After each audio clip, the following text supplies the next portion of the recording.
ప్రభు పేరట మీ అందరికీ శుభాభివందనములు. ఈరోజు దేవుని వాక్యము.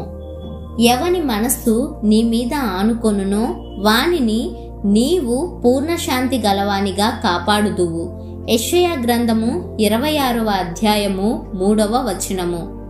ప్రియ సహోదరి సహోదరుడా, దేవుణ్ణి ఆశ్రయించే వారిని ఆయన ఎన్నడూ త్రోసివేసే దేవుడు కాడు. ఈరోజు నువ్వు వెళుతున్న పరిస్థితులు ఎంత అగమ్యగోచరంగా ఉన్నా సరే నువ్వు భయపడవలసిన అవసరం లేదు. ఎందుకంటే నీ భారం యెహోవా మీద మోపుము, ఆయనే నిన్ను ఆదుకొనును.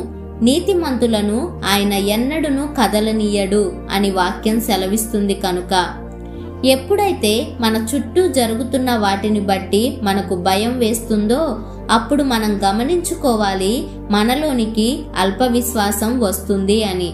అప్పుడు మనం చెయ్యాల్సింది ఒకటే, దేనిని గూర్చి చింతిస్తున్నామో ఆ చింతను వదిలి ప్రార్థనతో విజ్ఞాపనతో దేవునికి కృతజ్ఞతాస్తుతులు విన్నపాలు తెలియచేయాలి. అప్పుడు మాత్రమే సమస్త జ్ఞానమునకు మించిన దేవుని సమాధానం యేసుక్రీస్తు వలన మన హృదయాలకు తలంపులకు కావలి ఉంటుంది. యెహోవాయే మన బలము, మన రక్షణకు ఆధారము. మనం ఆపద సమయం వచ్చినప్పుడు దేవుణ్ణి కాక ఆపదను చూస్తామో ఖచ్చితంగా కలవరపడిపోతాం, సమాధానాన్ని కోల్పోతాం. అలా కాక మన మనస్సు ఆయన మీద నిలిపి మనం ఊరకుంటే చాలు. ఊరకుండుట వలన మనకు బలం కలుగుతుంది. దేవుడిచ్చే పూర్ణ శాంతిని మనం పొందుకోగలుగుతాం. కనుక దేవుని మీద ఆనుకునే జీవితం కలిగి ఉండులాగున దేవునికి ప్రార్థిద్దాం. ప్రార్థన. పరలోకమందున్న మా ప్రియ తండ్రి, మీ యొక్క శక్తి కలిగిన నామాన్ని బట్టి నిండు వందనాలు.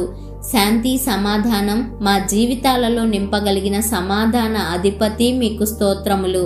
అయ్యా, మాకున్న ప్రతి సమస్యను, ప్రతి భారాన్ని మీ మీదే పెడుతున్నాం. మమ్మల్ని ఆదుకొని రక్షించమని, మీ శాంతి సమాధానాలను మాకు అనుగ్రహించమని యేసు అను శక్తి కలిగిన నామమున ప్రార్థిస్తున్నాము తండ్రి. ఆమేన్.